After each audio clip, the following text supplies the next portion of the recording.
जय हिंद दोस्तों, मैं संतोष त्रिपाठी आपका अपने इस ऑनलाइन प्लेटफॉर्म एग्ज़ाम हब पर बहुत बहुत स्वागत करता हूं। आइए हम लोग संसद पढ़ने के क्रम में चीज़ों को देखा है कैसे कि लोकसभा का कैसे गठन होता है, राज्यसभा का कैसे गठन होता है। लोकसभा जो चुनी हुई सरकार आती है वो क्या कहलाती है? अस्थायी सदन है, क्योंकि वो हर 5 साल में उसका चुनाव होता है। 5 साल बाद वो विघटित होती है। राज्यसभा के बारे में हमने देखा कि जो है अस्थाई सदन है, इसका विघटन नहीं किया जाता और हर जो है 5 साल में लोकसभा का चुनाव होता है, राज्यसभा का चुनाव होता है। 1/3 सदस्य हर दूसरे साल रिटायर हो जाते हैं और राज्यसभा के सदस्यों का कार्यकाल 6 साल का होता है। उसी क्रम में हमने पीठासीन अधिकारियों को देखा कि लोकसभा में जो पीठासीन अधिकारी हैं वो लोकसभा के अध्यक्ष कहलाते हैं, स्पीकर उन्हें कहा जाता है। और राज्यसभा में जो पीठासीन अधिकारी हैं राज्यसभा के सभापति कहलाते हैं। कौन होता है? वो उपराष्ट्रपति होते हैं। इन सब चीज़ों को हम लोगों ने देख लिया है। आज की क्लास में हम लोग देखेंगे कि जो संसद है यानी कि लोकसभा और राज्यसभा है, कैसे बैठ के किसी मुद्दे पे चर्चा करके हम लोगों के लिए नियम कानून बनाती है और उसे इम्प्लीमेंट करती है। ये चीज़ें आज हम लोग देखेंगे।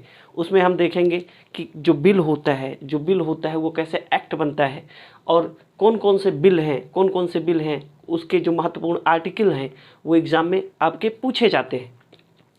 साधारण विधेयक है, धन विधेयक है, वित्त विधेयक है, संविधान संशोधन विधेयक है। इन 4 विधेयकों को एग्ज़ाम में आपके क्वेश्चन बना के पूछा जाता है और इससे संबंधित कुछ महत्वपूर्ण अनुच्छेद हैं और कुछ इसके जो प्रावधान किए गए हैं उन सब के बारे में हम लोग एक एक करके देखेंगे। जैसा कि आप लोगों को पता होगा कि ये संसद भारत के लोगों के लिए नियम कानून बनाती है और विधायिका इसीलिए इसे कहा जाता है कि ये विधान बना रही है। किसके लिए विधान बना रही है? तो हमारे और आपके लिए विधान बना रही है, देश के लोगों के लिए विधान बना रही है। क्यों ऐसा कर रही है? क्योंकि सरकार का ये दायित्व होता है कि जो उस देश के निवासी के लिए वो नियम कानून बनाएगा और उनकी शिक्षा के लिए, स्वास्थ्य के लिए और कह सकते हैं कि आवास के लिए ये व्यवस्था करेगी। और उन्हीं सब के लिए नियम कानून बनाया जाता है ताकि सुचारू रूप से देश को चलाया जा सके। उसी क्रम में आज हम देखेंगे कि कैसे नियम बनते हैं और नियम बनने की क्या प्रावधान है, क्या प्रोसेस है, कि कैसे कोई बिल एक्ट बनता है ना। उन सब के बारे में हम लोग देखेंगे। आप चाहे वनडे एग्ज़ाम दे रहे हो, टीचर की तैयारी कर रहे हो या फिर पीसीएस या समीक्षा अधिकारी, सहायक समीक्षा अधिकारी या फिर ईपीएफओ का पेपर लगा हुआ है, पीसीएस का पेपर लगा हुआ है, तो आज की क्लास आप लोगों के लिए काफ़ी महत्वपूर्ण होने वाली है। आराम से एकदम रिलैक्स होकर प्यार से सुनते चलिए बस, है ना। बाकी सारी चीज़ें आपको समझ में आएंगी। यदि अगर समझ में नहीं आती हैं तो हम कोशिश करेंगे कि पुनः जो है उसको 1 से 2 बार बताया जाए और 1 से 2 बार आप क्लासेस देखेंगे तो आपको आसानी से समझ में आएंगे। चलिए शुरुआत करते हैं। देखिए, संसद हमने लगभग चीज़ों को पढ़ लिया है। अब संसद की बैठक हो रही है, पीठासीन अधिकारी हैं, वो कोई संसद सदस्य या फिर गैर सदस्य कोई बिल लेके आएगा, उसे कैसे पास किया जाएगा, इन सब के बारे में हम लोग देखेंगे। चलिए देख लेते हैं कि क्या प्रोसेस होता है उसका। विधेयक जो होते हैं, विधेयक 2 प्रकार के होते हैं। बिल इसे कहा जाता है, बिल और एक्ट। बिल और एक्ट में जो है बिल्कुल परेशान मत होइएगा। ये बिल है ना, और ये एक्ट है। एक्ट इसे कहा जाता है विधेयक, इसे कहा जाता है विधेयक।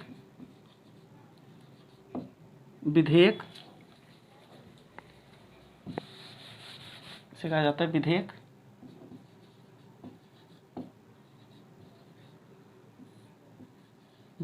और इसे कहा जाता है अधिनियम।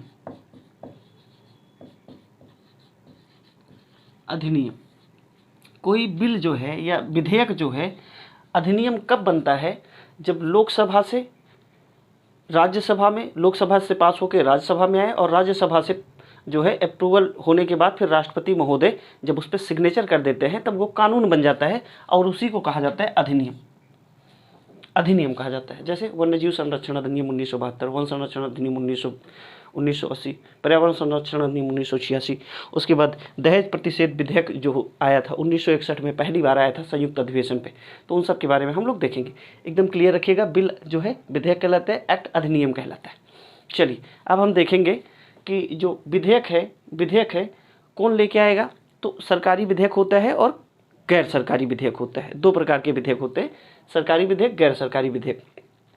सरकारी विधेयक क्या होता है भैया? सरकारी विधेयक जो है कोई मंत्री लेके आता है, कोई मंत्री लेके आएगा, और गैर सरकारी विधेयक मंत्री लेके आए या कोई अन्य सदस्य लेके आए। ये डिफरेंस आप लोग याद रखिएगा।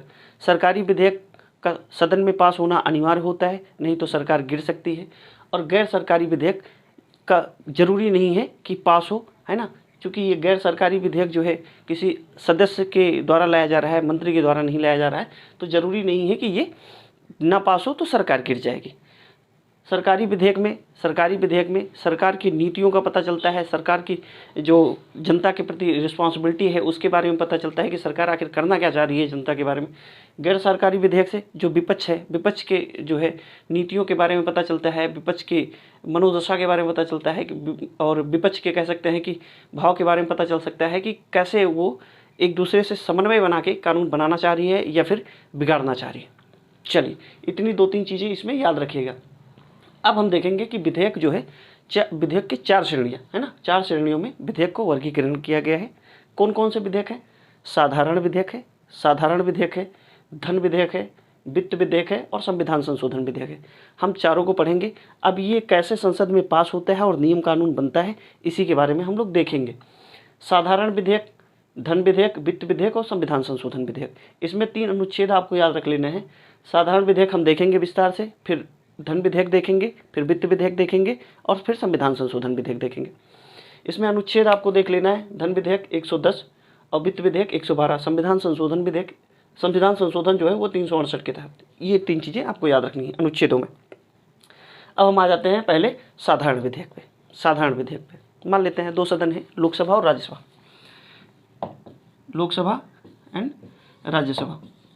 लोकसभा और राज्यसभा है। कोई साधारण विधेयक लोकसभा में मान लेते हैं कि किसी सदन के सदस्य के द्वारा लोकसभा में साधारण विधेयक लाया गया। लेकिन यहाँ एग्जाम में पूछता है कि साधारण विधेयक लाया जाता है तो राष्ट्रपति की अनुमति होनी चाहिए पहले? नहीं, ऐसा नहीं है। साधारण विधेयक पे नहीं होना चाहिए। धन विधेयक, वित्त विधेयक पे राष्ट्रपति की पहले अनुमति होती है, तभी वो सदन में पेश किया जाता है। तो साधारण विधेयक अब आ गया सदन में, मान लेते हैं लोकसभा में आ गया, लोकसभा में साधारण विधेयक आ गया। कोई नियम कानून बनाना है, तो अब आएगा जब साधारण विधेयक किसमें? लोकसभा में। उस कंडीशन में क्या होगा? वित्तीय विषयों के अलावा सभी जो विषय होते हैं उससे संबंधित जो विधेयक होता है वो साधारण विधेयक होता है।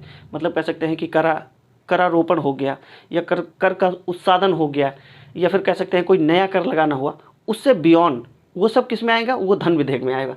तो उससे बियॉन्ड जो विधेयक होंगे वो साधारण विधेयक होंगे। उसमें क्या कहा जा रहा है? साधारण विधेयक में वित्तीय विषयों के अलावा अन्य सभी विषयों से संबंधित जो विधेयक होते हैं वो साधारण विधेयक होते हैं।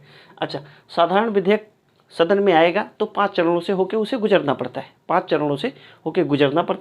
वो 5 चरण कौन कौन से हैं वो भी हम लोग देख लेते हैं, तब जाके वो कानून बनता है। तो 5 चरण कौन कौन से हैं वो भी देख लेते हैं। प्रथम चरण में क्या होता है? देखिए, अब ये नियम कानून बनने की प्रक्रिया चल रही है ना, कि अब जो है सदन में पास हो गया, मतलब बिल पेश हो गया है, अब उसे पास होना है। तो पहले चरण में क्या होगा? मान लेते हैं कि लोकसभा में आया है बिल, बिल आया है, उसमें क्या होगा? किसी सदन में प्रस्तुत किया जा सकता है। ये साधारण विधेयक वो किसी भी सदन में प्रस्तुत किया जा सकता है। लोकसभा जरूरी नहीं है कि लोकसभा में हो अथवा राज्यसभा में हो। लेकिन हम जब धन विधेयक की बात करेंगे तो धन विधेयक कहाँ होगा? लोकसभा में होगा, वो हम आगे देखेंगे।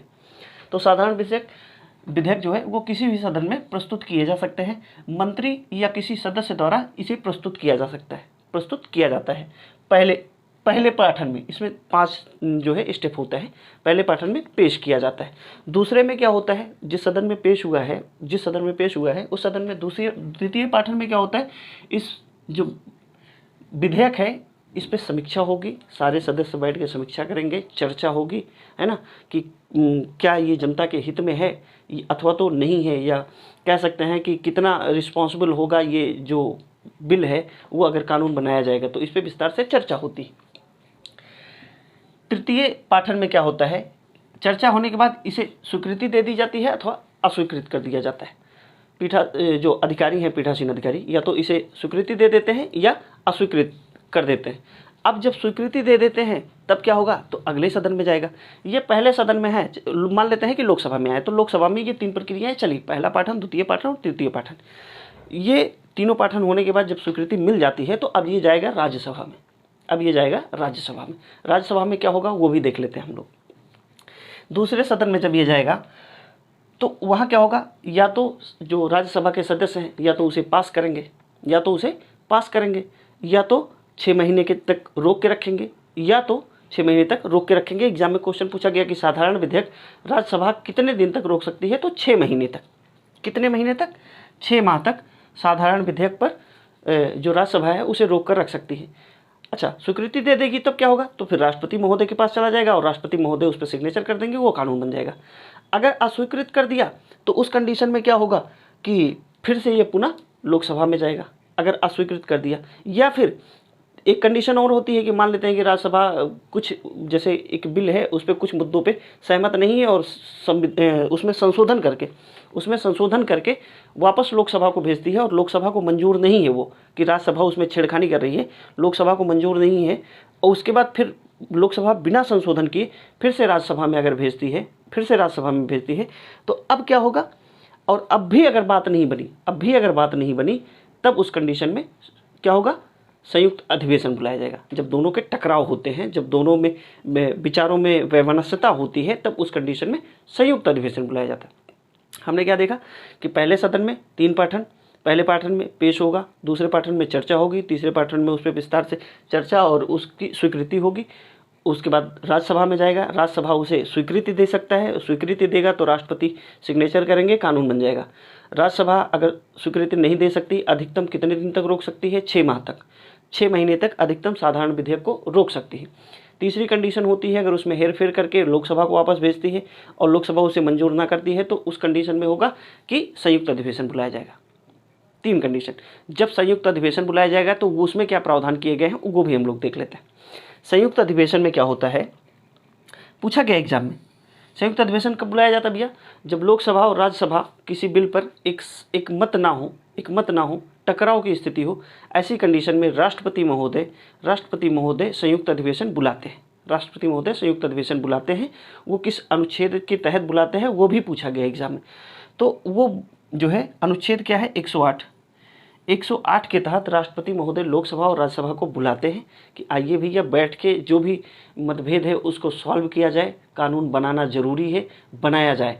तो बोलते हैं कि ठीक है, तो लोग बुलाए जाते हैं, लोकसभा के सदस्य भी आते हैं, राज्यसभा के सदस्य आते हैं, संसद के जो सेंट्रल हॉल है वहाँ पे बैठक होती है और उस बैठक में लोकसभा के अध्यक्ष उस बैठक की अध्यक्षता करते हैं। एग्जाम में क्वेश्चन पूछा गया है कि संयुक्त अधिवेशन की अध्यक्षता कौन करता है, तो आप बताएंगे कि लोकसभा का जो अध्यक्ष है वो अध्यक्षता करते हैं संयुक्त अधिवेशन की। मान लेते हैं कि लोकसभा के अध्यक्ष ना हो तो उस कंडीशन में लोकसभा के उपाध्यक्ष अध्यक्षता करते हैं। इतनी जो है बातें आपको एग्जाम में याद रखनी है। अब जब लोकसभा में बिल पास हो गया, राज्यसभा में मतभेद हुआ, संयुक्त अधिवेशन बुलाया गया, उस कंडीशन में क्या होती है, तो संयुक्त अधिवेशन राष्ट्रपति बुलाते हैं 108 अनुच्छेद 108 के तहत। और इसकी अध्यक्षता कौन करता है, मान लेते हैं दोनों सदन आ गए, है ना, दोनों सदन बैठ गए, तो अब ये पीठासीन जो अधिकारी हैं ये क्या करेंगे, 118 के तहत इसकी अध्यक्षता करते हैं। कौन करता है, लोकसभा के स्पीकर करते हैं। ये भी आप लोग एग्जाम में पूछा गया है, याद रखिएगा। अब जब साधारण विधेयक पे संयुक्त अधिवेशन हो गया और सहमति बन गई तो अब उसे पास होना जरूरी है। अब जब पास होगा तो वो बनेगा कानून। वो पास कैसे होता है ये भी एग्जाम में क्वेश्चन पूछा गया है। तो साधारण बहुमत से उपस्थित एवं मतदान करने वाले लोगों के साधारण बहुमत से संयुक्त अधिवेशन में कोई बिल पास होता है। इतनी चीज़ें आप लोग ध्यान दीजिएगा। अब जब वहाँ से भी पास हो गया तो अब कानून बनने की प्रक्रिया में वो एकदम लास्ट स्टेज में है। अब वो जो विधेयक है वो अधिनियम बनने की कगार पे है। कैसे?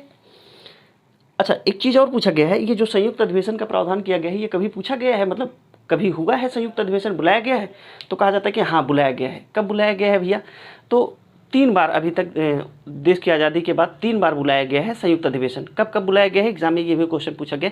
पहली बार जो बुलाया गया है 1961 में बुलाया गया है। 1961 में एक दहेज प्रतिषेध विधेयक था, उस पर डिबेट हुआ था, मतभेद हुआ था।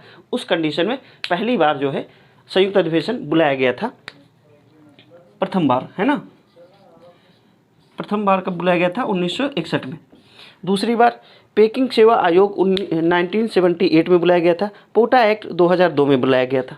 इतनी बार अभी तक बुलाया गया है। अब हम देखेंगे कि जब लोकसभा से पास हो गया, राज्यसभा से पास हो गया, या फिर राज्यसभा नामंजूर कर दी तो संयुक्त अधिवेशन में प्रावधान कर दिया गया। अब संयुक्त अधिवेशन में भी जब साधारण बहुमत से बिल पास हो गया, अब क्या होगा, अब ये जाएगा 5वीं कंडीशन में राष्ट्रपति के पास। अब ये बिल जाएगा राष्ट्रपति के पास। अब राष्ट्रपति के पास जब ये बिल जाएगा तो उस कंडीशन में उनके पास भी ऑप्शन होते हैं। राष्ट्रपति अगर उसको मंजूर कर देते हैं, उसको साधारण विधेयक को मंजूर कर देते हैं, उस कंडीशन में वो कानून बन जाएगा। वो कानून बन जाएगा और उसे देश पे लागू कर दिया जाएगा। ये विधायिका कानून बना दी और कार्यपालिका अब उसे लागू करेगी और न्यायपालिका देखेगी कि उसमें कहाँ पे मौलिक अधिकारों का अगर हनन हो रहा है तो उसके लिए न्यायपालिका बैठी है। मौलिक अधिकारों के हनन पे उस बिल को उतना खारिज कर देती। ऐसे देश चलाया जा रहा है। कानून बना रही है विधायिका, लागू करवा रही है कार्यपालिका, और जो न्यायपालिका है वो बैठी है कि जो देश के नागरिक हैं उनके मौलिक अधिकारों का हनन ना हो पाए। और जब कानून बन जाता है तो फिर उसी के अकॉर्डिंग देश चलाया जा रहा है। तो राष्ट्रपति के पास जो अगर स्वीकृति दे देते हैं तो ठीक बात है। अगर उसे वापस लौटा देते हैं, उस कंडीशन में भी क्वेश्चन बने हैं। अगर राष्ट्रपति महोदय साधारण विधेयक को वापस लौटा देते हैं तो फिर उस कंडीशन में क्या होगा, लोकसभा उसमें सुधार करे अथवा तो फिर वैसे सेम कंडीशन में फिर से भेज दे राष्ट्रपति महोदय के पास। तो उस कंडीशन में राष्ट्रपति महोदय बिल पे सिग्नेचर करने के लिए बाध्य होते हैं। साधारण विधेयक पे बिल पे सिग्नेचर करने के लिए बाध्य होते हैं। उनको जो है उसको अप्रूवल देना ही पड़ता है। और बन गया कानून तो फिर क्या पूछना है। अब तो देख ही रहे हैं कि लगभग जो संसद का सत्र चल रहा है उसमें कितने कानून बनाए जा रहे हैं और कुछ जनता के फेवर में है, कुछ जो है जनता के फेवर में नहीं है, तो उसके लिए विपक्ष बैठी है, विरोध करती है उसका, है ना। तो इतनी चीज़ें थी लोकसभा के बारे में। राज्यसभा के बारे में हमने बहुत कुछ चीज़ें पीछे सीखी हैं। अगर आपने पहले देखी नहीं है क्लास तो देख लीजिएगा। विधेयक हमने देखा, सरकारी विधेयक, गैर सरकारी विधेयक, उसके बाद उनकी श्रेणियां देखी। हमने 4 श्रेणियां देखी: साधारण विधेयक, वित्त विधेयक, धन विधेयक और संविधान संशोधन विधेयक। धन विधेयक अनुच्छेद 110, वित्त विधेयक 112, संविधान संशोधन 368। साधारण विधेयक के बारे में हमने 3 बातें सीखी कि पहले पाठन, द्वितीय पाठन और तृतीय पाठन पहले सदन में होता है। मान लेते हैं लोकसभा में है, फिर राज्यसभा में जाएगा तो राज्यसभा अधिकतम 6 माह तक उसे रोक सकती है, या फिर अगर 6 महीने तक नहीं रोकती, उसमें कुछ संशोधन करती है और लोकसभा को मंजूर ना हो तो उस कंडीशन में संयुक्त अधिवेशन होता है। संयुक्त अधिवेशन बुलाता कौन है? राष्ट्रपति बुलाते हैं। उसके बाद अध्यक्षता कौन करता है? लोकसभा का अध्यक्ष करता है। किस आर्टिकल के तहत? तो 118 के तहत। बुलाया किसके आर्टिकल के थ्रू जाता है? तो 108 के तहत। जब ये संयुक्त अधिवेशन बुलाया जाता है तो अप्रूवल दे दिया जाता है। अब वो कानून बन गया, राष्ट्रपति का सिग्नेचर हो गया, अब वो अधिनियम बन गया। विधेयक अब अधिनियम बन गया जब राष्ट्रपति का सिग्नेचर मिल गया। अब वो कानून बन गया है, अब उसे देश पे लागू किया जाएगा। लागू करवाने का काम कार्यपालिका करेगी, कार्यपालिका उसे लागू कराएगी, और जहाँ पे लोगों के मौलिक अधिकारों का हनन होता है उस कंडीशन में न्यायपालिका बैठी है। न्यायपालिका क्या करती है कि मौलिक अधिकारों का संरक्षण करती है। इतनी चीज़ें आपको यहाँ से याद रखनी है। अब हम देखेंगे वित्त विधेयक और संविधान संशोधन विधेयक। ये बहुत इंपॉर्टेंट है। वित्त विधेयक, धन विधेयक, वित्त विधेयक और संविधान संशोधन विधेयक, इतनी चीज़ें हम लोग देखेंगे अगली क्लास में। चलिए आज इतना ही रखेंगे। अगर क्लास आपको अच्छी लगी हो तो लाइक शेयर सब्सक्राइब करते रहिए, लोगों तक पहुँचाइए। चलिए आज इतना ही रखेंगे, मिलेंगे अगली क्लास में। तब तक के लिए जय हिंद।